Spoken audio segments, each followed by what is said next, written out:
Hi, my name is Matthew Butler. I served for 27 years in the military, 20 of those years in special operations. During the global war on terrorism, I deployed 6 times to both Iraq and Afghanistan for a total of 40 months. I always tell people that my retirement gift from the military was treatment resistant depression, PTSD, alcoholism, opioid addiction, and suicidal ideation. I retired in 2017. By 2018, my own family, my father and mother, had me arrested as a form of intervention. I came very close to suicide in November of 2017. I realized during my arrest that I had a problem that was bigger than I was admitting to, bigger than me, bigger than I realized. So I started to do my own research. I started to find, or started to look into things that I hoped would break me out of the cycle that I was in. Because here's the kicker. It wasn't that I wasn't trying. I was doing all the things that the VA told me to do. I was taking the antidepressants. I was going to group therapy. I was going to one-on-one therapy. I was going to anger management classes, and I was going to VA. And none of it made a dent in my mental health crises. None of it made a dent in my addictions.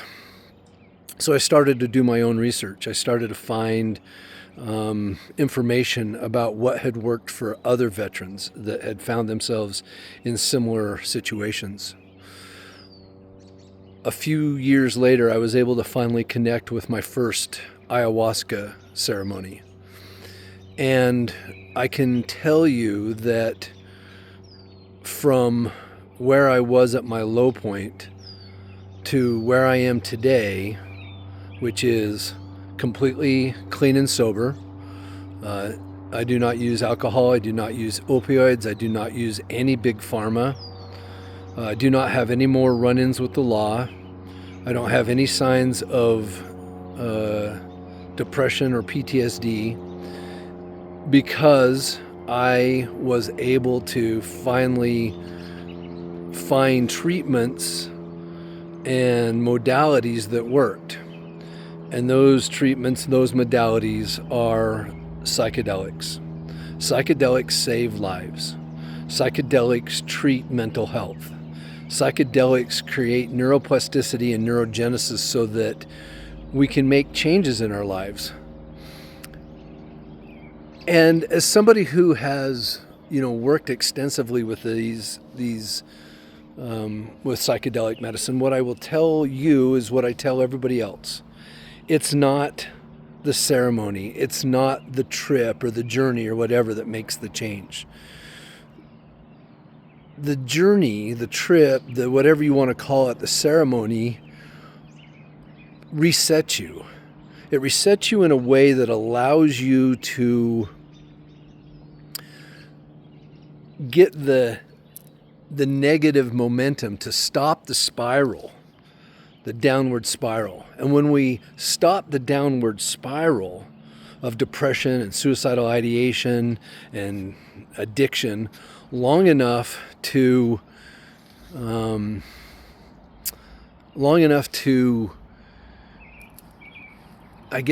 reset, it allows us time to layer in better alternative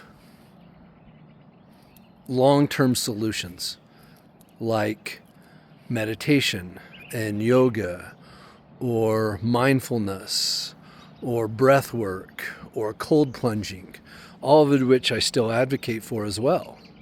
So the work still has to be put in, and that's what I hope people take away from this message, is that it isn't, the actual psychedelics making an instant change in your life in the space of 6 hours.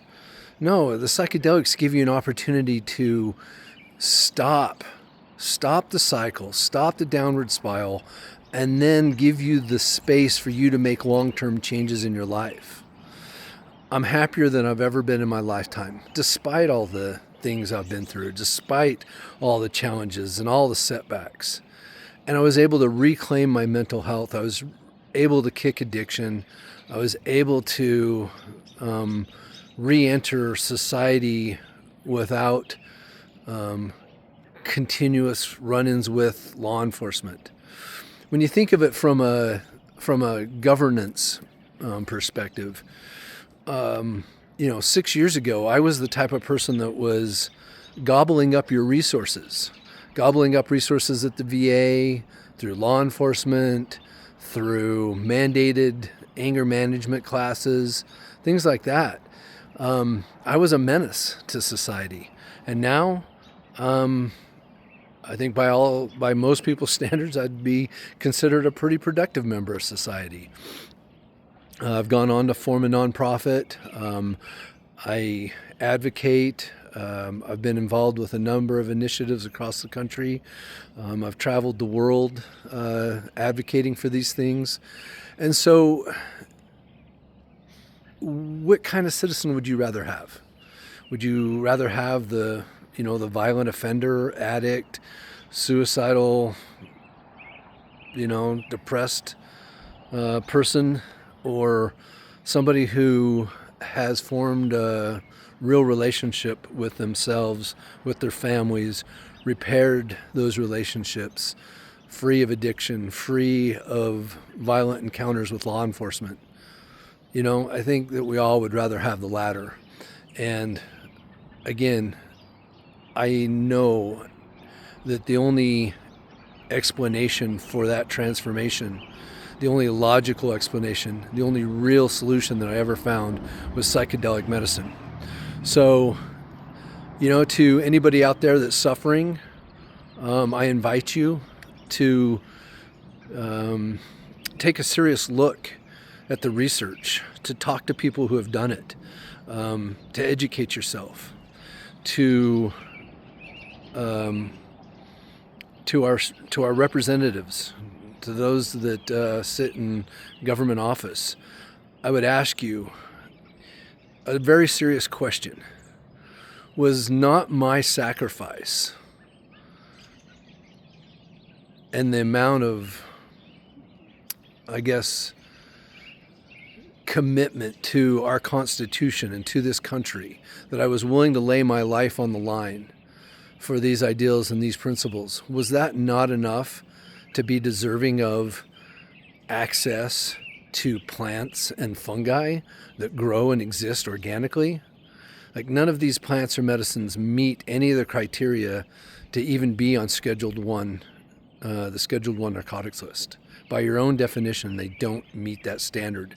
So by what measure am I rationally or logically kept from these solutions? Please, it's time to decriminalize nature. It's time to allow us access to these healing modalities through safe means, through legal means, and to not have them withheld from us anymore. Thank you.